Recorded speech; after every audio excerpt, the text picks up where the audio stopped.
What's up, everyone? Welcome to First Seed Fantasy. We're here. It's week 15, start of the fantasy playoffs, week one. Hopefully, you've got that bye week, but if you don't, odds are you're watching us right now, and we're here to help you win that week, whether you're in the playoffs or you're like these two down here and you're playing in the toilet bowl, hoping to get a win and not coming last. But, gentlemen, what's up? How are you today? Doing good, Great, doing good. man. Great. Great over here. Wish it was better fantasy wise in some spots, but we're grinding out here. You can't win them all. I think you've got me beat in a few other leagues, but either way, let's get to it. It's our boom bust, our start sit variation, because sometimes you can't start them all, you can't sit them all. So just guys that we think are going to ball out or boom this week, and some guys that we think are going to bust or just not be very good this week. And it's not like some of these guys are probably just all flex plays, or you can really just consider benching them this week if you're really coming down to it. Especially if you're the last place team that's squeaked into the playoffs and you're looking for a guy like a Hail Mary flex play, fire up some of these booms. So I'll toss it over. Mike, kick us off. All right, man. First week of playoffs. If you're here, congratulations. And if you're fighting the toilet bowl, like me and Zach in some cases here, this is also hopefully going to be really helpful for you as well. Hopeful for you. So yeah, my boom this week that I think is going to go way above projections. I have Jerick McKinnon as my boom. Career high numbers last week. I don't think he even came close to that when he was with the Vikings prior. Some other teams. Absolutely hell of a day. 9 targets, 7 catches, over 100 yards receiving. I know that one of them was like a 50-yard pass play, which is really nice for him. But I'm going with Jerick McKinnon as my boom. He's got the Houston Texans next week. I totally expect this to be a blowout game unless the Houston Texans watch the Colts tape of what the Colts did to the Chiefs earlier this year. I absolutely doubt that this game will be close. So I do see McKinnon's catches and targets staying right around the same. Looks like every other game here, he's had a good stretch of games. 8-8-1 that he was partially played in, 6-2-9. So I like the receiving volume that he's seeing right now, and I think it's a great matchup against Houston to kind of see that uptick in rushing yards. With 51 in week 13 and 22 last week. So yeah, great spot for McKinnon. I think he's definitely winning over that backfield with like a banged up Clyde right now. And really for the most part, Pacheco is mainly the rusher in that offense. Doesn't really eat into McKinnon's passing too much. So Jerick McKinnon, like Kyle said before, you can't start him, you can't sit them all.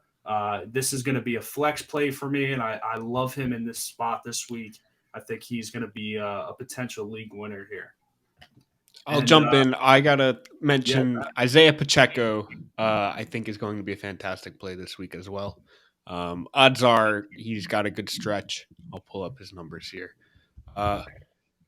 But Kyle, while you're finding his info, I think that his play style just specifically suits this Texans run defense. I think we saw last week with Clyde Edwards-Helaire, or not Clyde Edwards-Helaire, Jerick McKinnon finding success in the kind of the passing game, at the dump-off game. I think Pacheco is really going to thrive in that between the tackles, downhill run game against the Texans defense. Yeah, I was going to say, I really think they can both be top 24 running backs this week. And I have a little bit of favoritism. I have to thank McKinnon. He's the reason I'm in the playoffs in a big league of mine. Squeaked in with 0.9 points. So thank you, Jerick.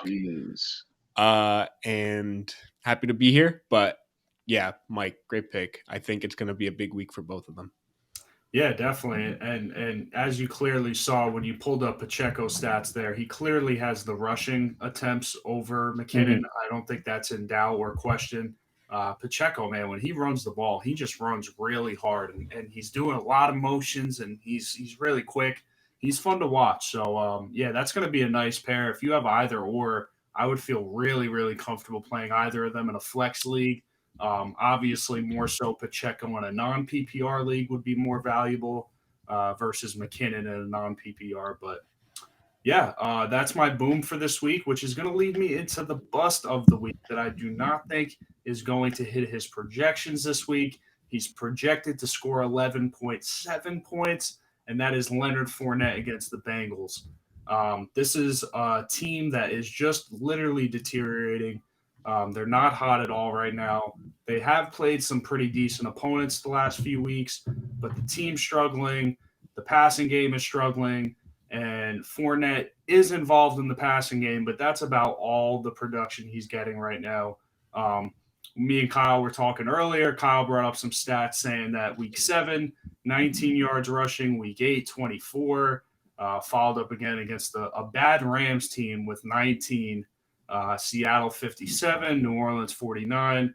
And then last week again, played a really good team in the 49ers and 13 rushing yards. And I think that's going to be a very similar game script this week. They're playing a red-hot Bengals team that's playing good football right now. Doesn't really give up a lot of points to the run or a lot of fantasy points to running backs catching the ball out of the backfield either. I think the main identity for Brady right now is to get the ball out of his hands as soon as possible. So, yes, I can see Fournette getting that maybe 5-6 catches on 7-8 targets, whatever the case may be.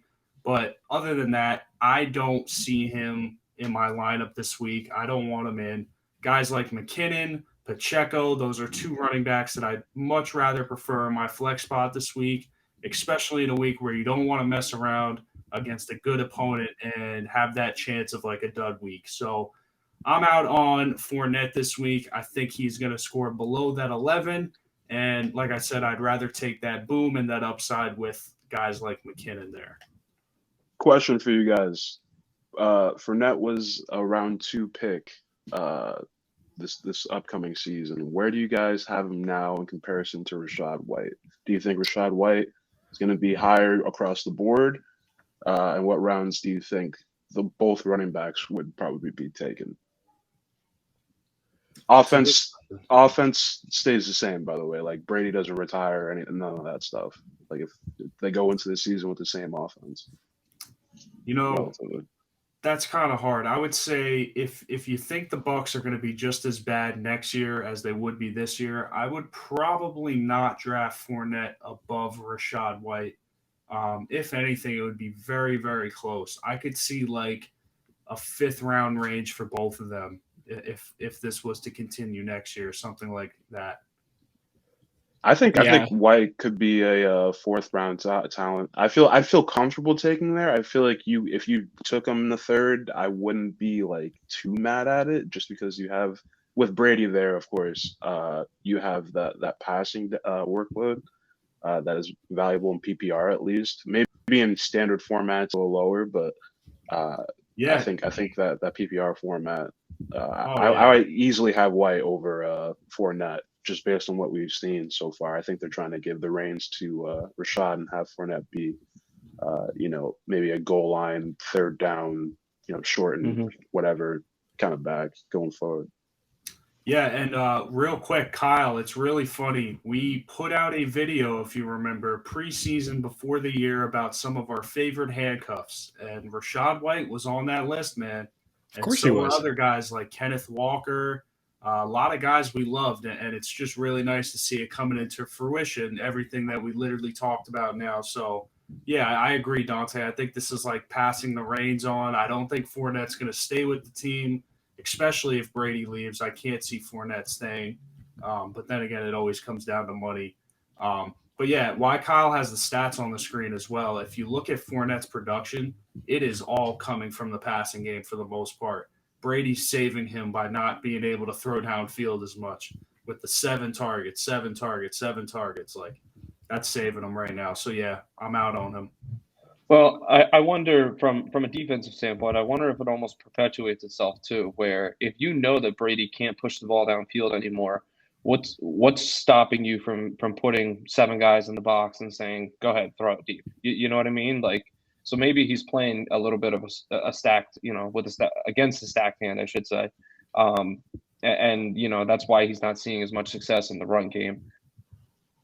Yeah, definitely makes sense there. That team is struggling as a whole right now. It's kind of hard to decipher everything that's going on. I think it really is just a falling out with guys like Love and Brady, but realizing that he's not the GOAT anymore at current day.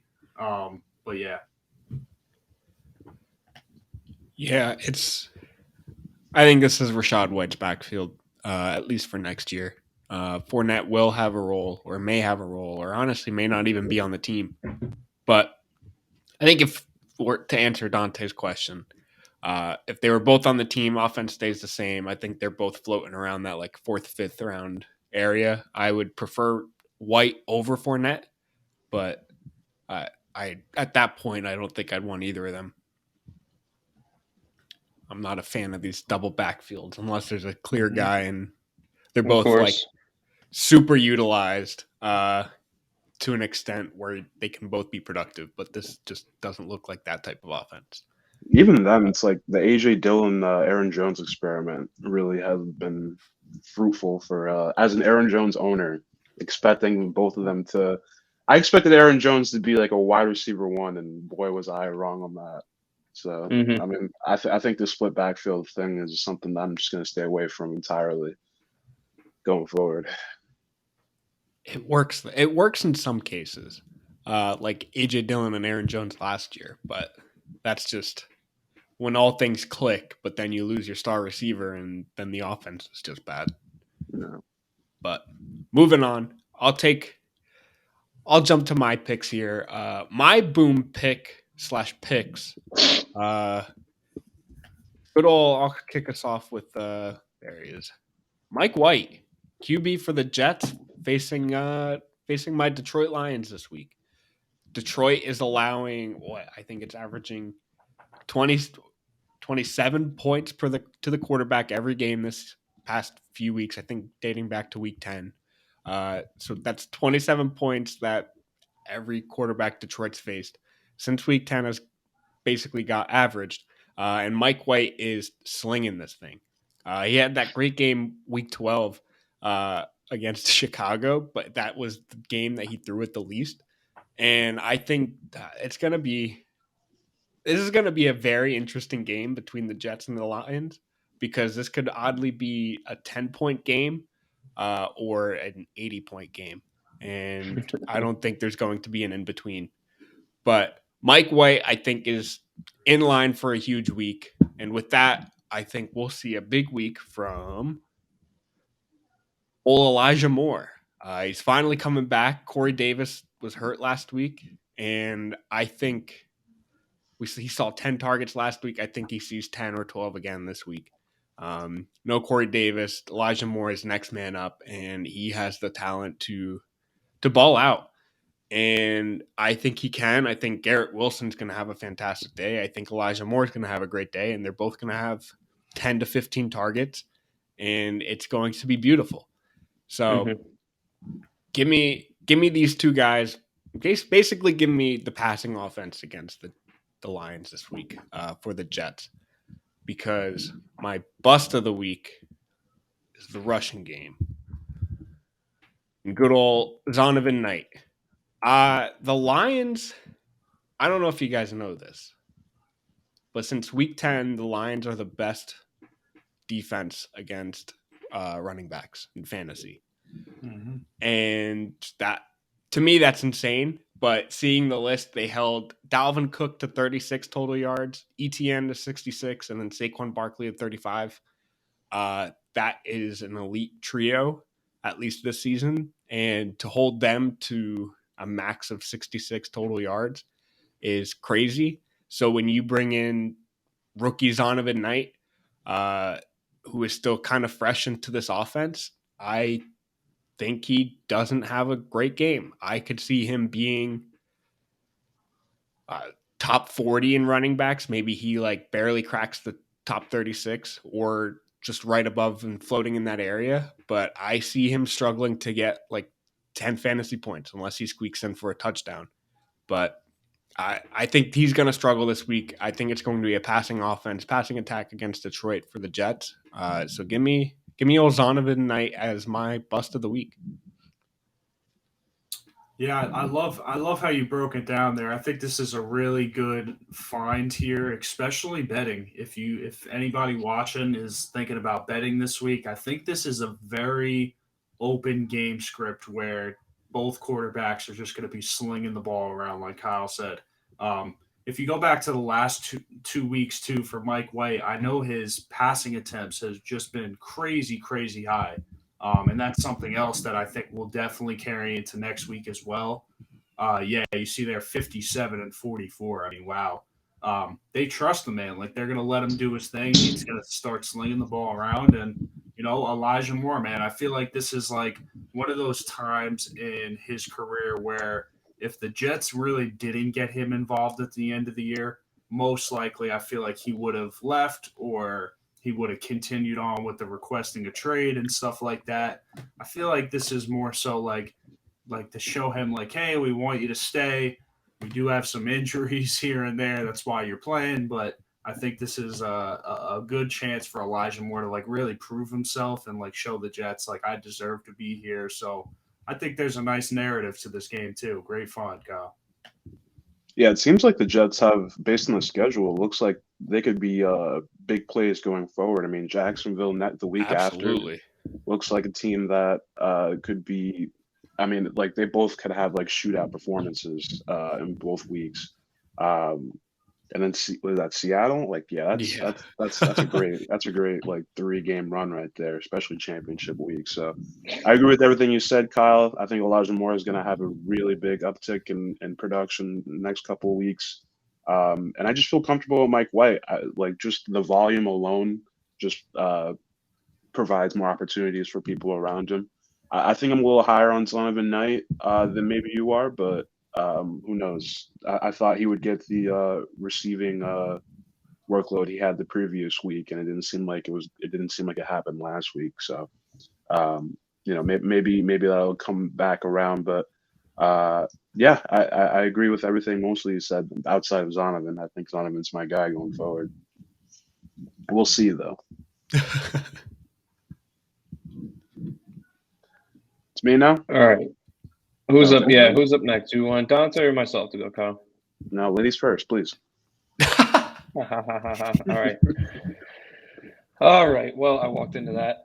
So my boom of the week is going to be J.K. Dobbins, and I'm pulling a little bit for him on this one because I drafted him absolutely everywhere in roughly the 4th or 5th round, and maybe that's why I'm really not in the playoffs in a lot of different places.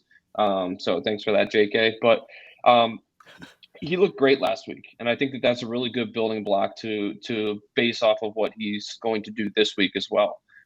He plays Cleveland, who is a softer run defense than Pittsburgh. They gave up in the last few weeks over 70 yards to both Dameon Pierce and Joe Mixon last week, even though Joe Mixon was a little bit quieter than usual.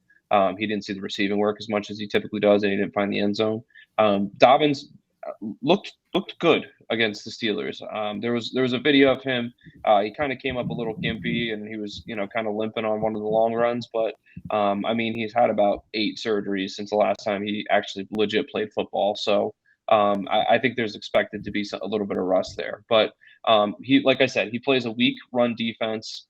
These two teams are both competing against each other to try to position themselves in the AFC North and the AFC playoff picture. And I really think that with Lamar Jackson continuing to not be in play, they are forced to rely on the run game a little bit more than they would like to, which is why I really feel like J.K. Dobbins is bound to have a very solid week this week. I like him to outperform his, what do we have him there, 10.9, 10.09 fantasy points. I like him to outperform that projection. What do you guys think? I think last week looked really good for him. And really, you nailed it. Sets him up for a good week this week. Cleveland has looked rough against the rush game, and I don't see how he doesn't perform very well. The only thing that really worries me is the lack of snaps that he kind of had last week, 43%, but at the same time, he's returning from injury. That's what I was going to say. I think it's his first week back, and that's why we saw we saw it so low, the snap count. I probably think he'll be somewhere more around 60-65% this week. and that carries number to uptick maybe 3 or 4 more carries to somewhere around, I don't know, 18, 19 carries. So I like, while he might not rack up the yardage because he had that one long run, I still think that he's going to get somewhere close to 100 yards, and I think he'll be able to find the end zone. Yeah, if injuries were off, I would smash this. This would be an easy boom for me. But his injury history just kind of makes me want to stay away from him. Of course, if you have him, you put the resources in, you drafted him high, you need to just feel good about yourself and put him in. But especially if you still have him at this point in the season, if you stashed him this long, what are you waiting for? It just sucks that Lamar really is like the biggest thing here for me. More so in terms of game script. If Deshaun Watson just decides, okay, these past 2 weeks, like, have been nice, but now it's time to ramp it up a little bit, and they just run through the Ravens, it doesn't really look great for JK in terms of game script, unless he gets part of the passing game as well. That could be something to factor in.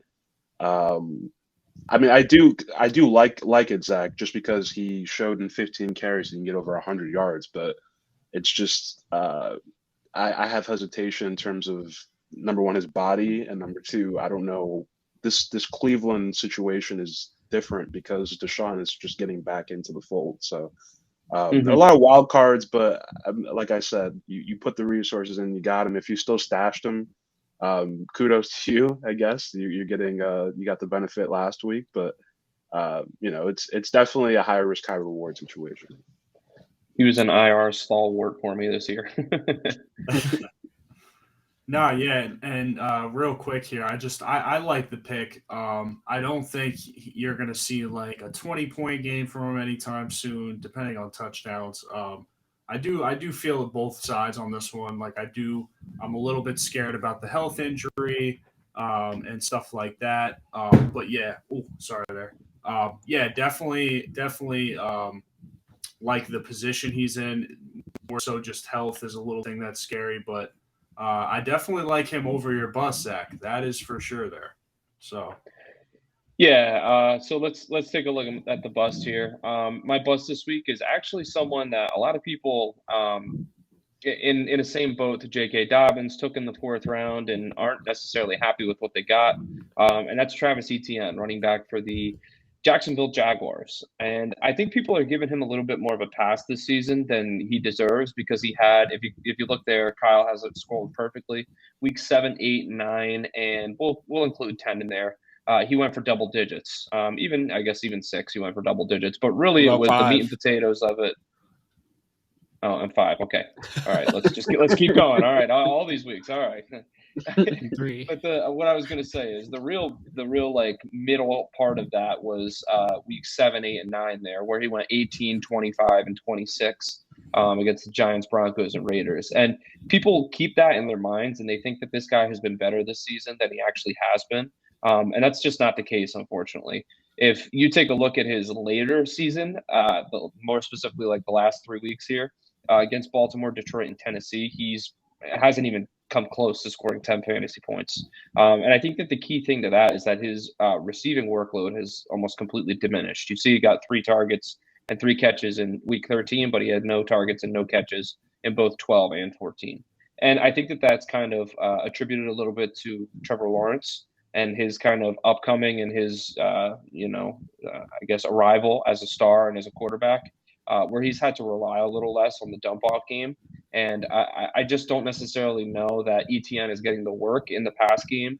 And I don't know that he's exactly the running back in between the tackles that I'd like him to be, to see him continue on a fantasy hot streak. So long story short, what I'm trying to say right now is that I think against a very good Dallas run defense, just overall defense, I do not think it's a week to stick him in your lineup, especially because he just really has underperformed these last we'll say last 4 or 5 weeks here.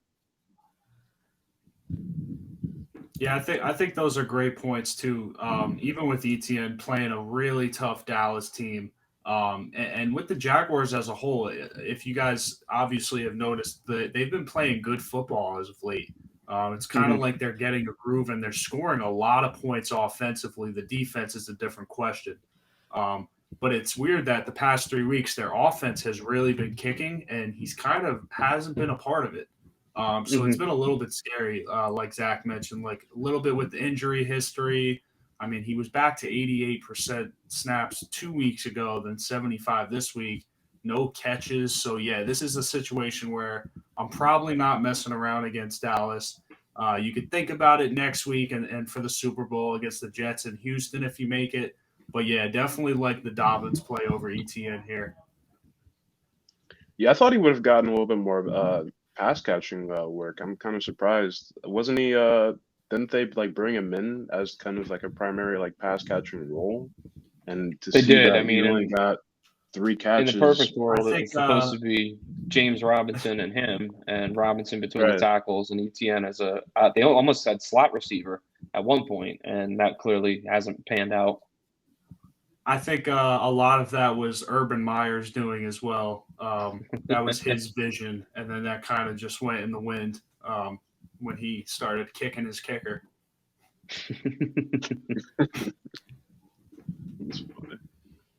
Yeah, I mean, look, Travis Etienne, he's someone that if you have him, you're putting out there. Zach's points are valid though. Dallas is a great defense.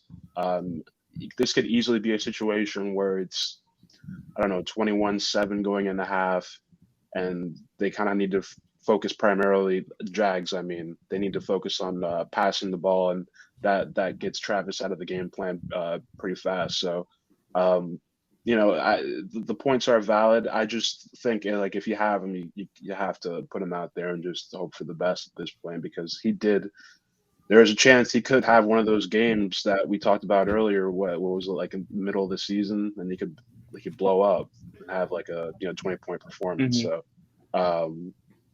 yeah, I agree with you, Zach. Just primarily the defense. Like Dallas's defense has been it's been playing incredibly the past couple of weeks. So definitely. No. Is it everyone good? Is it my turn now? It is your turn. Let me think about it. Let him think. Take your first. time. No. Yes.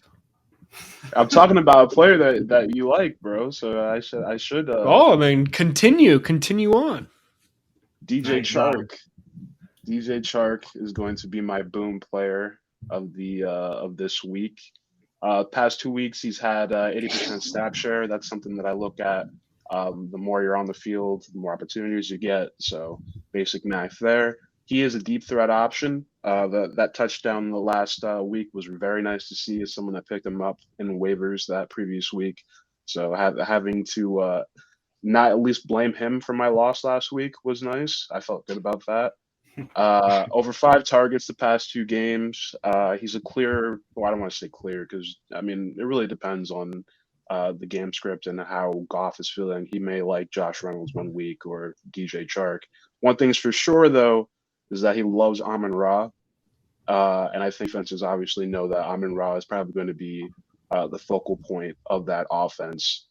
So with that being said, he's going against the Jets. I think Sauce Gardner, who has proven to be a very great rookie corner, especially man, I think he may be on Amon-Ra. I'm not in the coach's room, so I don't know, right? But I think if you wanted to limit the amount of touches that Amon-Ra would get, you would probably put your best corner on him. So that being said, I think that provides more opportunities for Josh Reynolds, for DJ Chark, and hopefully maybe for DeAndre Swift, who I said was going to have a good playoff kind of span.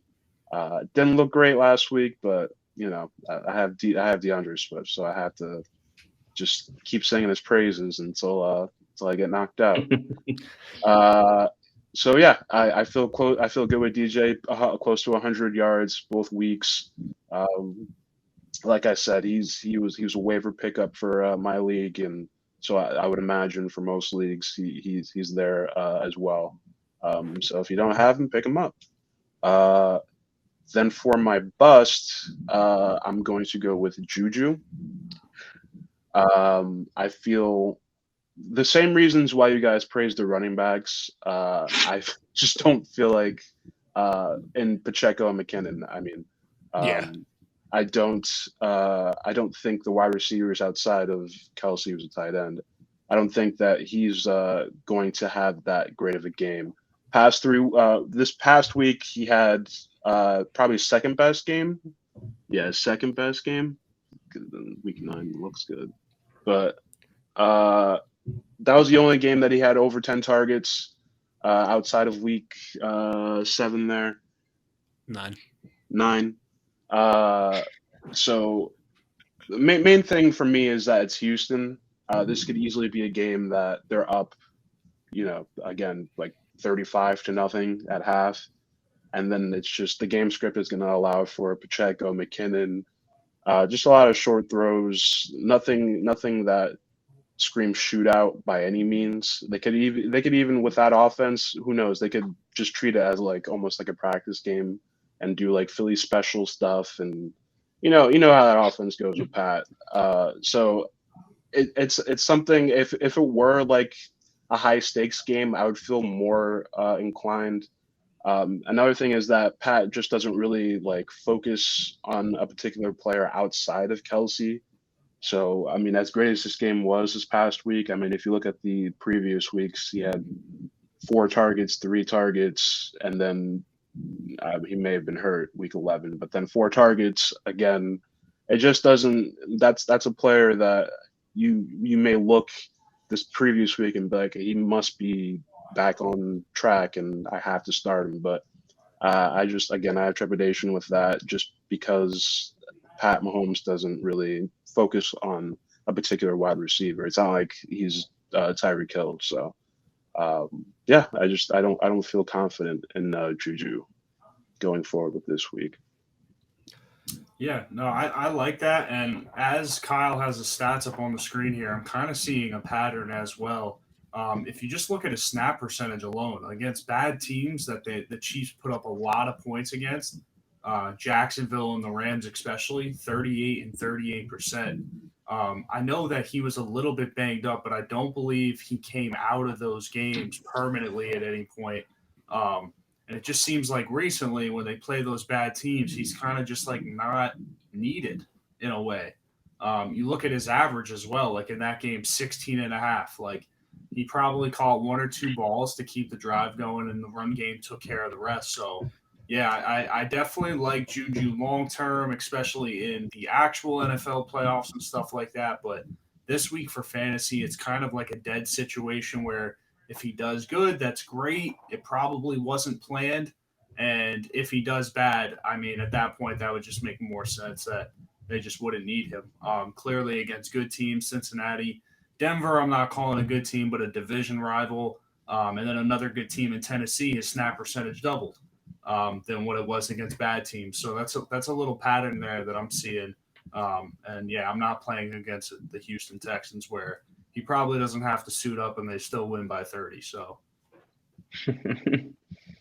I do want to mention he suffered a concussion against the Jaguars week 10, so that's why he missed some time. But either way, I think this may or may not be a bounce back, but I think we'll most likely see a huge week from him, week 16. Houston kind of solidify, or I think what it really is that teams get so high up against the Texans that they just rush it throughout the rest of the game. So that's why receivers are kind of have a lot less fantasy points against Houston. So Sleeper has them as like they have him in the red in terms of like it being a difficult defense. And it's only because just the time. And Houston also runs the ball like all the time too, so it's really just their time of possession is pretty solid. Short game, yeah. It's a lot of scoring 2 quick touchdowns against the Texans, unless you're Dallas. Then they can't catch up. but staying ahead and just rushing it against Houston. But yeah, I mean, we saw. I mean, to be fair, Mike. Philly also struggled with them too in the first half, but they were able to pull away. I'm telling you though, Houston they know how to play against a good team. For the first Here half, comes the first little bit the of the Philly game. is frauds conversation from Mike. Here it comes. I mean, hey, if we had another hour here, I could definitely get into why the Eagles are not a good football team. It just doesn't make sense, bro. I can't wait It for just them. doesn't make They'll be having the parade in Philly after winning the Super Bowl, and Mike will still be sending us texts like, "Yeah, they're frauds. I don't know what this is about." Listen, if Philly wins the Super Bowl, I will wear a Phillies jersey or an Eagles jersey on the All show, right, let me first write- show next year. Wow. Let me write down this time so I can clip it and save it in my notes. Write it down. That I'd like to add an extension to this bet if you guys are feeling generous today. Dallas, if you didn't know, plays the almighty Eagles on Christmas Eve in 2 weeks. If you guys want to bet on that, I would love to see you guys in a Dallas jersey if they could pull it off. And I'll send you one. I'll do that, Mike. I'm in for that one. Ooh, Yeah, I'll jump in. I'm in for that one. Hey, Give me the birds. Besides, Who won that? Did they play? actual- Did they play already? Yeah, but Mike did, calls yeah. it a scratch because it wasn't Dak playing. Yeah, that's true. Yeah, that's true. I do call that a scratch. That's a respectable scratch there. I want to see what happens now. They're seeing him the second time. I think Micah pissed them all off a little bit by saying Jalen Hurts wasn't MVP worthy, which he is absolutely not. He's not even close to being the MVP of this fantasy league. Bro, anybody can run an RPO offense and make it work. This man is striving off of a system, bro. I want to see Jalen Hurts win a game when he actually has to drop back and throw.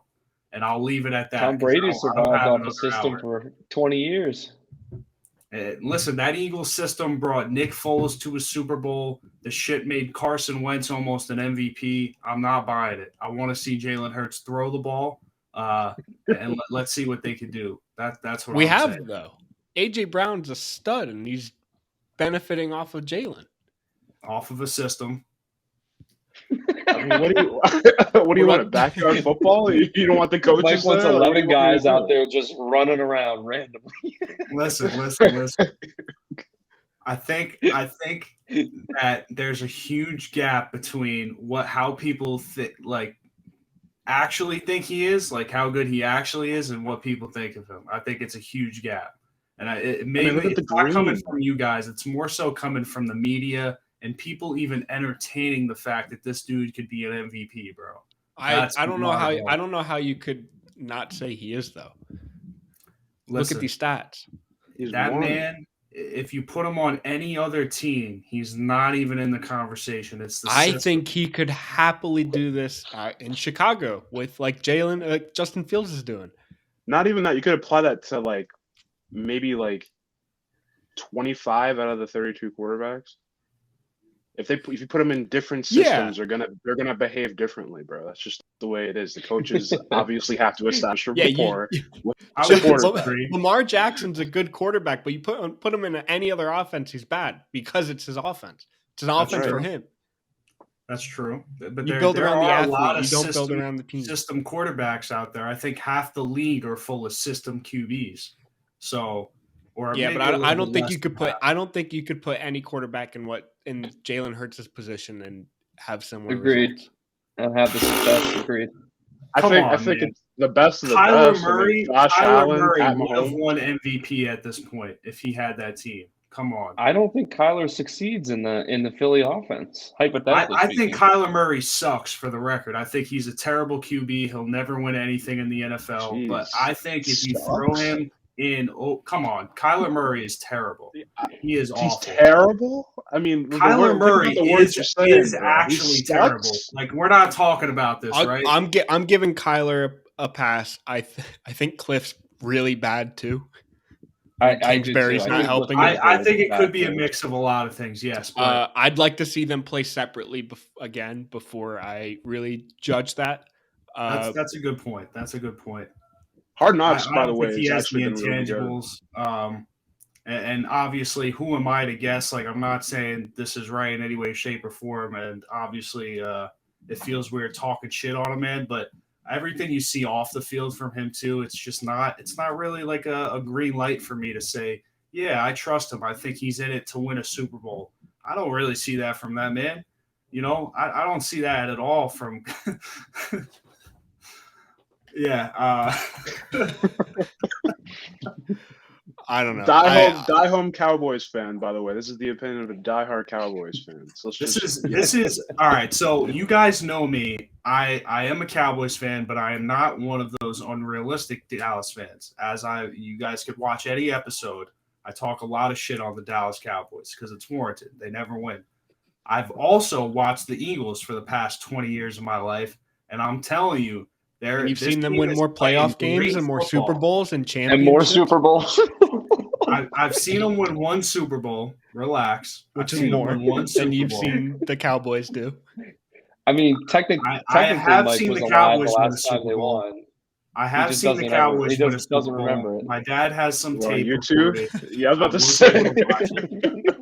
So I've seen both of them win Super Bowls technically. So like I said, I want to see Jalen Hurts in a game that matters, that actually matters, go out and do what he does. Dak last year, his numbers were insane. The man was up for MVP. Dallas had the best offense in the league, and they just sucked, like just falling out, you know. As he's pulling up the stats here, take a good look. I know. I just wanted to put some visuals to what you're talking about. But no, statistically, like Dallas had the best offense in the league last year, and when it mattered, they kind of just fell apart. And mostly that was on Dak. So I do want to see Jalen Hurts play in a game that matters before I give him any flowers at all.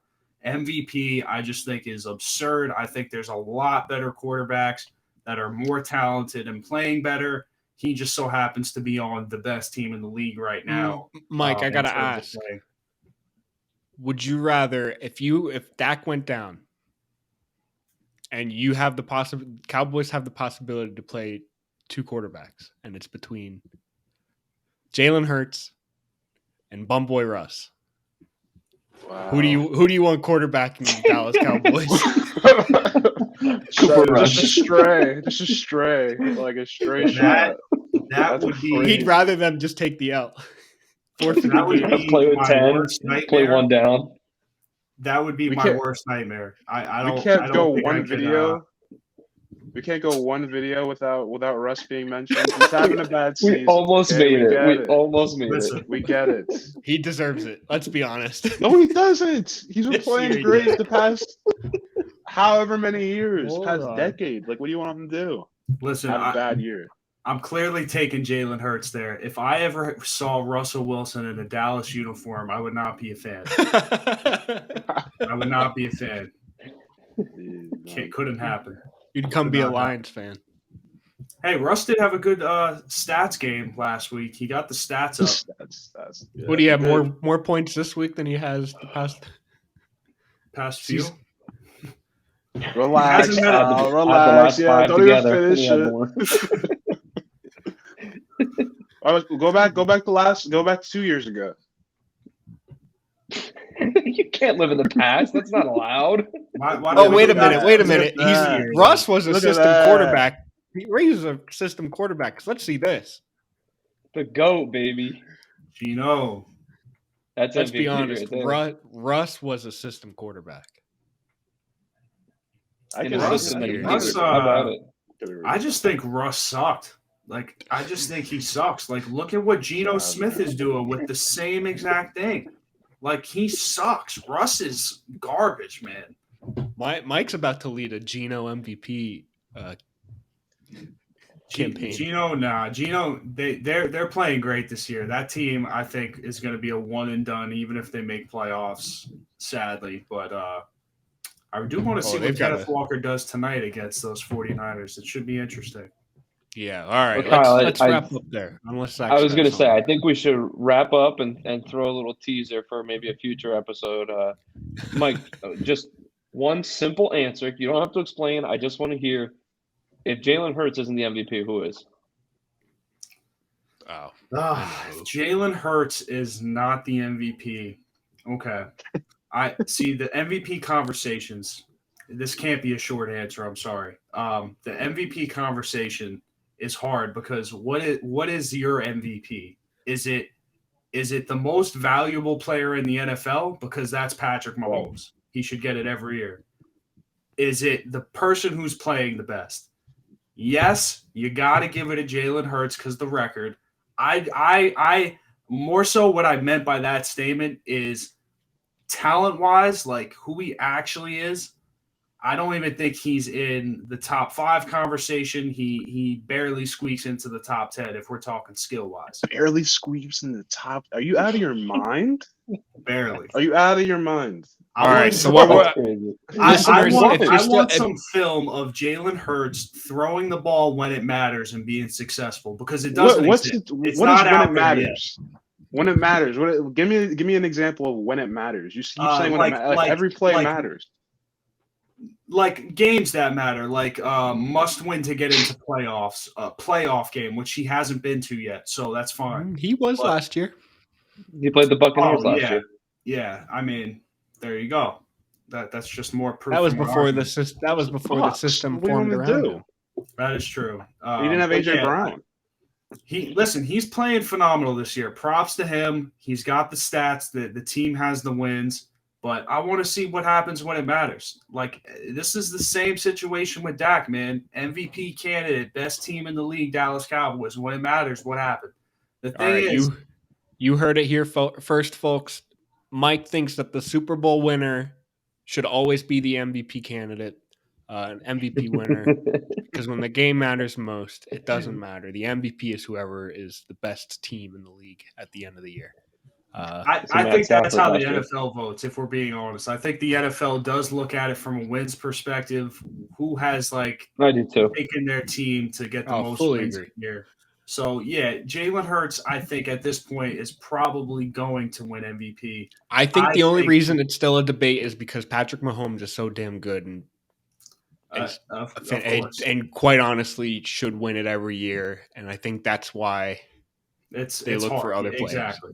If we're talking about what's going on this year, yes. If the season ended, Jalen Hurts is MVP. You give him his flowers, tell him to fuck off because he sucks. You know, so that's about it. Listen, we're gonna host an episode post playoffs this year where we come back to this and we look at the Eagles' first round exit, second round exit. Oh my god, no. Listen, I'm excited. That's how garbage Jalen Hurts is. He lost on the bye. Listen, when it matters, can Jalen Hurts throw the ball to win a game? We haven't seen it. It can happen. I don't think so. That's my main point. Let me see. Jalen Hurts game-winning touchdown. I think when you said that, Mike, the first thing that came to my mind was when they were playing in their one loss this season, when they were playing the Commanders, he threw a dot to Quez Watkins, like 50 yards downfield. And it ended up being a turnover because Quez Watkins fumbled it. But, I mean, that's what comes to my mind. Like, I think he can make those throws, honestly. Oh, here's one last year where it hit Jalen Reagor right in the hands, which was a dime. That was a beautiful throw. I just saw the clip of that now, where nobody can catch for the Eagles last year. But thank God for AJ Brown. But all right, let's wrap this up. We can talk all day about MVP candidates, and we will post fantasy season because right now we're trying to get you to win. So we'll call it there. Thanks for tuning in. Thanks for listening to us ramble and mess with Mike on his favorite quarterbacks in the NFL. Thanks for joining us. Make sure to like, subscribe, all that fun stuff. Follow us on socials and use our code First Seed on Underdog for a 100% deposit match up to $100. And we'll see you there. There's a bunch of free or really fun stuff to do on Underdog, especially if you're out of playoffs. Keep the fantasy season going over there. But thanks for tuning in. Guys, thanks for messing with Mike with me. And we'll see you all next week. See you guys.